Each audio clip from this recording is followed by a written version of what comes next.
How are these entrepreneurs able to provide so much value in their B2B content?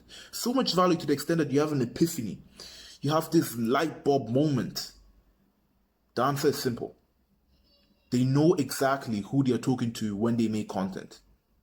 They know who their ICPs, they know who they've tailored the content for, which is exactly why in this video, I'm going to help you paint a super clear image of your ideal customer persona so that you can make content that is actually relevant and valuable to them so that they can love you just like you love Alex Hormozi or Serge Katari or Ravi Abuvala or Charlie Morgan or whoever. In fact, because I have been able to define my ICP so clearly, I am able to make B2B content that is so targeted to my ICP that I can literally make a video and it gets 20 views and still books me calls. And if you don't believe me, this is the proof. Literally booked me a call and the video got 20 views.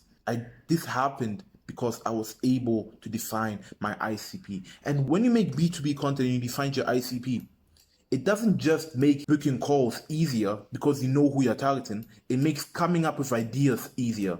It makes scripting content easier. You're able to leverage it in scripting your content and make it more relatable to your ICP. It helps you have the right kind of messaging in your content. It helps you have consistent messaging in your content. But if you start making B2B content without defining your ICP, you will give up because you have next to zero results. This happens because in order to see results with B2B content, you need to actually provide goodwill in the market. And the only way to provide goodwill in your market, in your defined market, is by providing value. That's the only way. Just in case, if you don't know what a market is just basically, according to Charlie Morgan, a market is basically a group of the same people having the same problems. When you make content, when you make B2B content, you need to provide value to that market so that you can literally give goodwill in the market. And the most important thing to do when you're providing value in your content is defining your ICP. So let me help you define your ICP. In order to define your ICP, you need to answer these questions here. You need to answer all of these questions to a T. So in order to answer these questions, in order to find the answers to these questions, you can either go out and ask people like Sam Ovens said, or you can make Reddit posts. You can make posts on subreddits, or the one I did is just ask ChatGPT, because ChatGPT has already been trained with like 90% of the stuff on the internet. So it probably knows the answer to all of your questions here. So in order to define your ICP, you need to know what you are offering. And when I say what you're offering, I don't mean your Grand Slam offer like Alex Hormozi said. Like, I don't mean that stuff where people are like, I'll take you to the moon, and if you don't enjoy the trip, I'll refund your money. I don't mean that. I mean, what are you offering? Are you offering video editing? Are you offering email copy? Are you offering leads? Are you offering media buying? What are you offering? That's what I mean. And this is too important. This is the most important point when you're trying to make B2B content. Because when you're making content, you're not making content to just provide goodwill. You're making content to provide value, provide goodwill, build trust, and then sell your service. So if you don't know what you want at the end, you're going to get something, and I can promise you, you will not like it. So define what you're offering. For instance, when I was making content in the past, I'd make content about short form content and stuff. And then people would hop on calls with me and would ask me, like, we talk. And then when it comes to the part of closing them, I wouldn't really know what I should offer because I didn't know if I should offer coaching, I should offer a done for you service. I didn't really understand what I was trying to sell. So don't be like me. Know what you are selling. The next thing you need to know is, how do you want to position yourself in the market? How do you want people to see you, right? How do you want to present yourself in the market? For instance, Serge Katari, he has literally positioned himself as the go-to guy when you need clients in your service-based business. Alex Hormozi, he has literally positioned himself as the go-to guy in general business. How do you want people to see you? You need to answer that question. You need to, or else you will get something. People will see you some way and you will not like it. So define it. Take control of how you want people to see you. The next question is, who or what needs what you're offering, right? Who needs the stuff you are offering. For instance, if you're offering email copy, who needs email copy? If you're offering media buying, who needs media buying? Who are you targeting with your content? You need to know exactly who you're targeting with your content, and you need to write it down. If you don't have a clear image exactly who you're targeting with your content, you can just literally ask, ChatGPT, I'm offering this, I want to position myself as that. So who do you think my content should go out to? Who do you think needs my offer? Then ChatGPT will give you really good suggestions. Again, everything ChatGPT will tell you here are just suggestions. And if you have any questions or you want to share with me exactly what you have done, you can literally join my WhatsApp group down below and just share it with me, and I'll give you feedback. So once you know exactly who, maybe you're making media, but you're selling media buying to restaurants or whatever, right? You need to know what are the beliefs of your ICP when it comes to what you're selling. For instance, if you're selling email copy to creators like me, you're selling email copy to B2B creators like me, right? Most B2B creators have like a small following. So it would be like, email copy doesn't work because you need a large email list or you need a large audience, which is a very valid belief. That's what they think, but they don't know that you know better.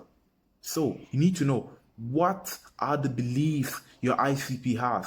And those beliefs, you need to be able to, I'll show you later, but later I'll show you how you will be able to leverage these beliefs and use them in your own favor. So next thing is, what do they desire? What does this person here you said, what do they desire? Maybe you're targeting chiropractors, who knows? But what do they want? Why are they in the chiropracticing business? What do they want, right? Are they doing it for their family? Are they trying to get a better life? Are they trying to, get freedom? Like, what do they want? Do they want more business? Do they want to be able to pay the bills at the end of the month? What do they want? You need to know their desires. And you can literally quite easily ask ChatGPT or just go to a chiropractor subreddit and just ask the people there. So you need to know what are their desires.